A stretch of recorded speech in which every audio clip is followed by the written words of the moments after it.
Under the vast canopy of the Bodhi tree, Buddha sat surrounded by disciples, his presence radiating calm and wisdom.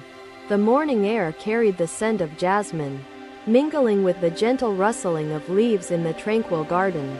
Ananda, a young disciple, knelt before Buddha, his forehead furrowed with lines of worry and his breath unsteady. "Master," Ananda began hesitantly, "my heart trembles with fear, and my thoughts are plagued by constant anxieties of uncertain futures." Buddha observed Ananda with a gaze that seemed to penetrate the depths of his troubled soul. Then spoke softly. "Ananda," Buddha said, "fear is a shadow cast by the mind's attachment to control and its resistance to impermanence. How can I be free of it, Master?" Ananda asked, his voice breaking, his eyes searching for answers in Buddha's. Buddha gestured to the river nearby, its waters glimmering under the sunlight, flowing effortlessly around the stones in its path. "Look at the river, Ananda," Buddha said. "It accepts every twist in its course and flows freely, undisturbed by obstacles." Ananda turned his gaze to the river, watching its serene journey, unable to understand the depth of Buddha's words. "But Master, my mind clings to fear as though it is all I know, as though it defines me entirely." Buddha bent down, picked up a handful of sand, and let it stream through his open fingers, releasing it effortlessly. "Fear," Buddha explained, "is like this sand. When you attempt to hold it, it weighs you down. Release, and you are free." Ananda sighed, his hands clasping tightly together, his confusion still anchoring him to the depth of his own suffering. "Master," Ananda implored, "how do I learn to release what feels like the very core of my existence?" Buddha reached out, placing a hand on Ananda's shoulder, his touch warm and grounding, his words deliberate and slow. "Observe your fear, Ananda," Buddha said. "Do not fight it, nor flee from it. Accept its presence as a passing cloud." "But what if it overwhelms me, Master? What if the cloud refuses to part and stays above me forever?" Ananda asked. Buddha stood and walked toward the edge of the river, the disciples following, curious to witness the unfolding wisdom. He pointed to the water and said, "Ananda, even if a stone remains, the river flows. It does not stop its journey. Your fear is a stone, but your spirit is the river. Let your spirit flow without being defined by its stones." Ananda closed his eyes, picturing himself as the river, imagining his fears as stones that could not anchor its movement. "You must learn," Buddha continued, "that attachment to the stone does not make it smaller, but instead magnifies its weight. If you grasp it tightly, you will sink into its depths. If you let go, you will rise and flow."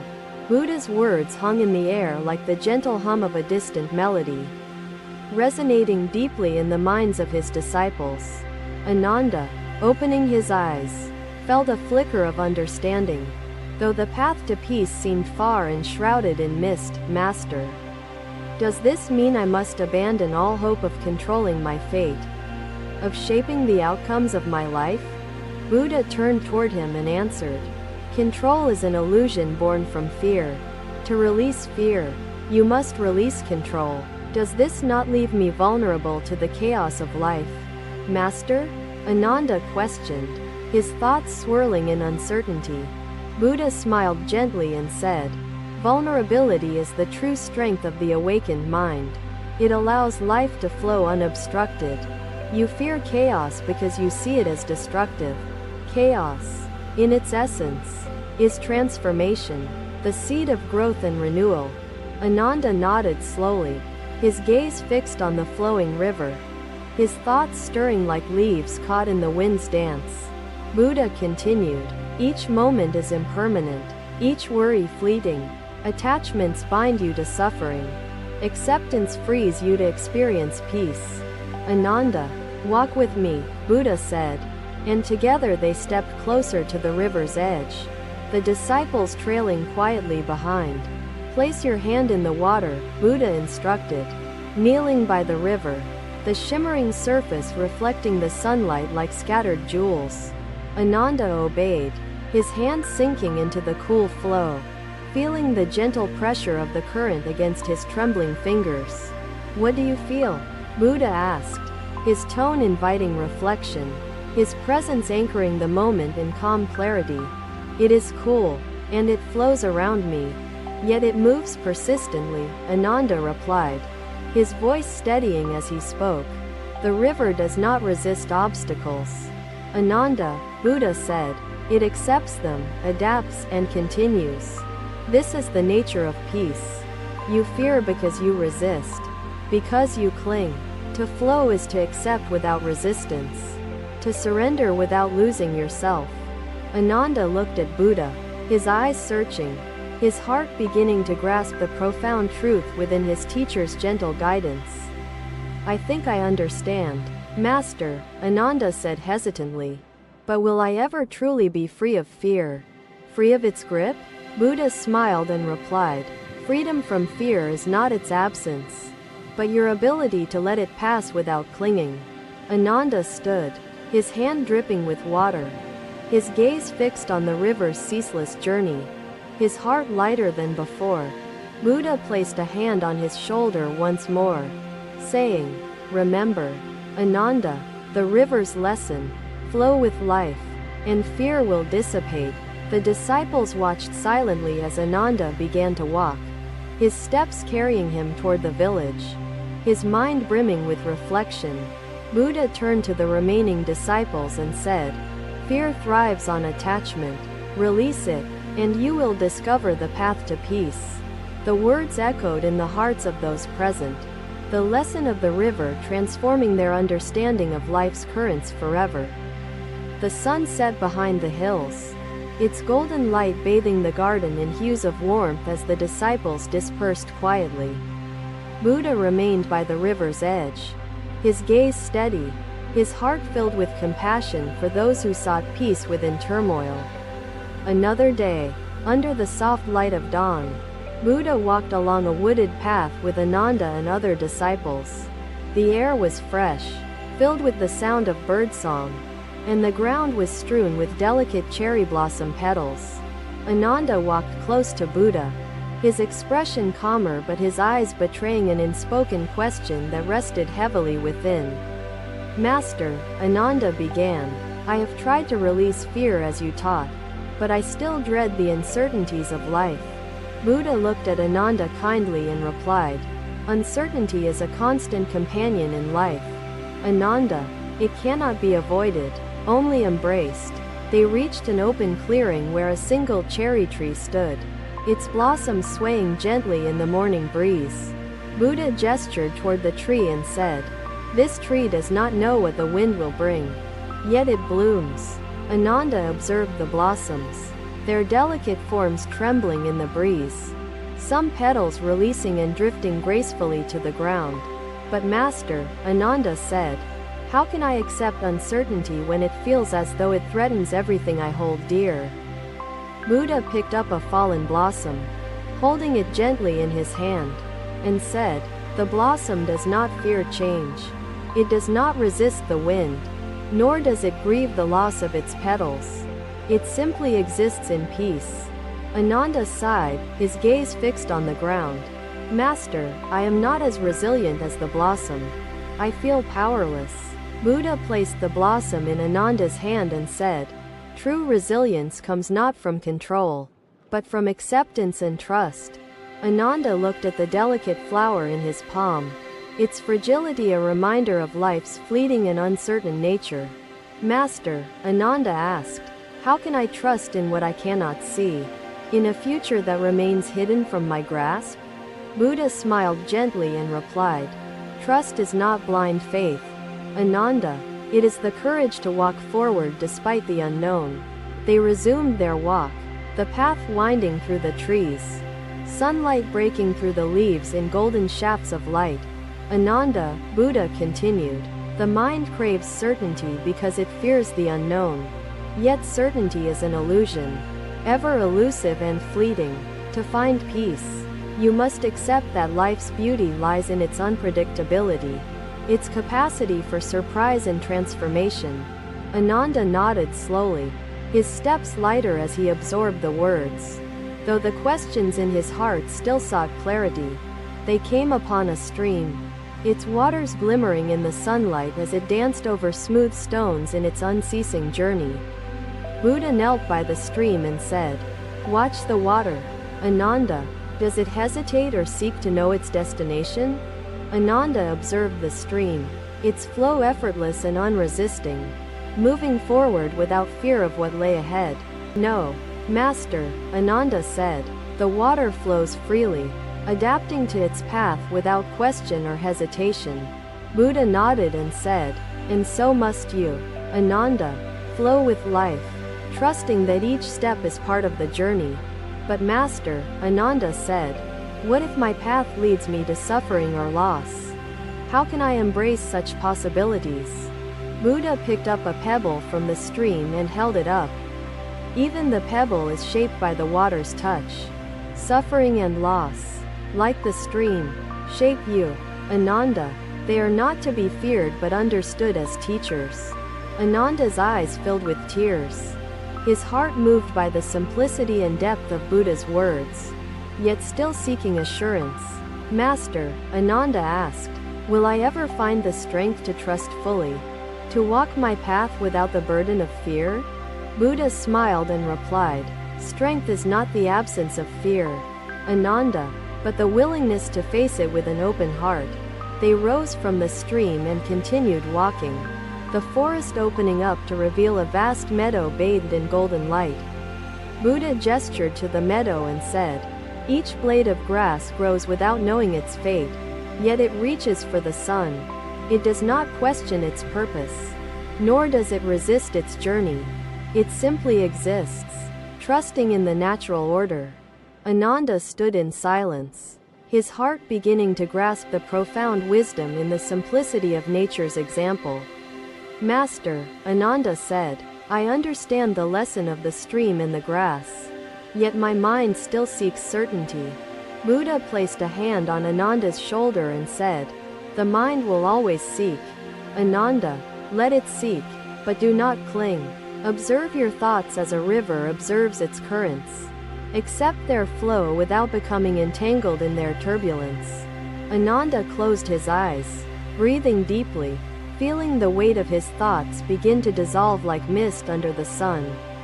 "You are not your fear, Ananda," Buddha said. "You are the awareness that witnesses it, the space in which it arises." They stood together in the meadow, the wind carrying the scent of wildflowers and the song of distant birds. "Master," Ananda said, "I feel lighter, yet the journey ahead seems long. Will I ever truly find peace within myself?" Buddha smiled and replied, "Peace is not a destination, Ananda, but a practice. It is found in each moment of acceptance. Walk your path with patience and compassion, and you will discover that peace is already within you, waiting to be realized." Ananda bowed deeply to Buddha, gratitude shining in his eyes as he felt the seeds of understanding take root in his heart. Together, they walked back toward the village, the lessons of the day etched into Ananda's soul, guiding him forward with hope. The sun dipped low in the sky, casting a warm glow over the forest as the disciples followed quietly, their spirits uplifted. Another day, as the sun began its descent, the disciples gathered near a hillside where Buddha sat beneath a banyan tree. The evening air was cool, carrying the distant scent of blooming flowers and the soft hum of insects in the fields. Ananda approached Buddha with steady steps, his expression more composed but his heart still seeking guidance for lasting inner peace. "Master," Ananda said, "I have observed my fears and embraced uncertainty, yet I struggle to trust fully in my path." Buddha regarded Ananda with a warm gaze and said, "Trust is not found in certainty, Ananda, but in the courage to walk."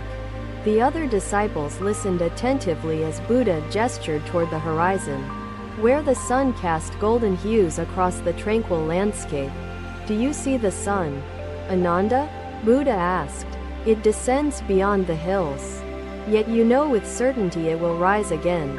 Ananda nodded and replied, Yes, Master. I trust the sun will return each morning, though I cannot see beyond the horizon. Buddha smiled and said, Trust in life is much like this.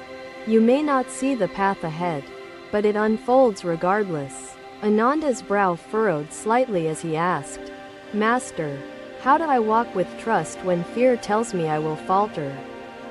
Buddha rose and motioned for Ananda to follow him. Together, they walked along a narrow trail that wound up the hillside. Ananda, Buddha said, do you fear each step you take on this path, unsure if it will support your weight? Number. Master, Ananda replied, I trust the ground beneath my feet, though I do not know the path ahead entirely. Buddha nodded and said, and so it is with life. Ananda, trust begins with each step, not with knowing the entire journey. They reached a small plateau where the view opened up to reveal a vast expanse of fields, rivers, and distant mountains. Buddha pointed to the fields below and said, Do you see the farmers tending their crops, working tirelessly from dawn to dusk? Yes, Master, Ananda answered. They labor with great effort, trusting that their toil will yield a harvest, though it is uncertain. Buddha smiled and said, Exactly, Ananda, they trust not in guarantees, but in the process, knowing that effort and patience bear fruit. But Master, Ananda said, what if their efforts fail? If drought or disaster destroys what they have worked so hard for? Buddha placed a hand on Ananda's shoulder and said, even in failure, lessons are learned, resilience is strengthened, and trust is renewed. To trust is to accept that life holds both joy and sorrow, growth and decay, and to walk forward regardless. Ananda's eyes glimmered with understanding as he looked out over the fields, the sun dipping lower and casting long shadows. Master, Ananda said, I fear that my doubts will return, that my trust will waver when the path grows difficult. Buddha knelt and picked up a small stone from the ground, holding it out to Ananda with an encouraging smile. This stone, Ananda, Buddha said, is like doubt. If you carry it too long, it will weigh you down. But if you hold it lightly, observe it, and release it, you will continue forward with ease and clarity. Ananda took the stone in his hand, feeling its weight, then placed it back on the ground with a sense of resolve.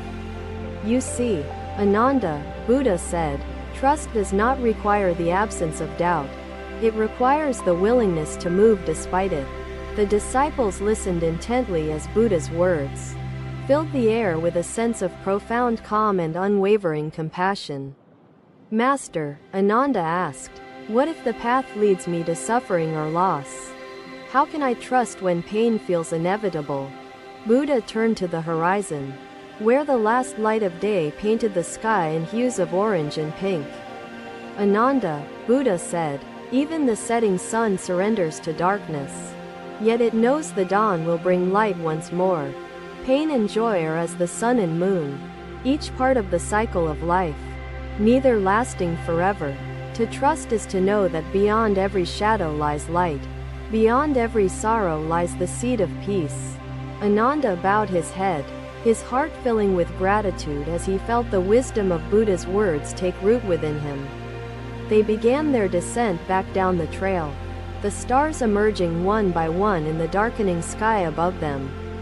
The path was uneven and steep in places, but Ananda walked with steadier steps, his trust in the journey growing stronger.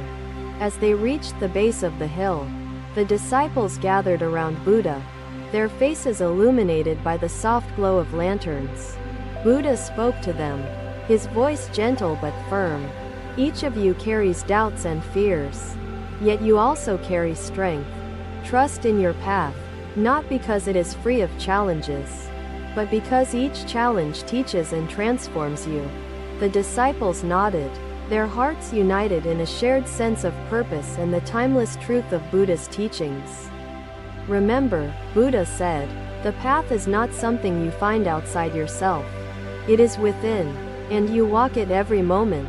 The lanterns flickered in the cool evening breeze as the disciples bowed deeply, their spirits uplifted and their resolve renewed. Buddha watched them disperse, his heart filled with compassion for their struggles and hope for their awakening to peace. Ananda lingered for a moment, looking to Buddha with a quiet smile. "Thank you, Master," he said.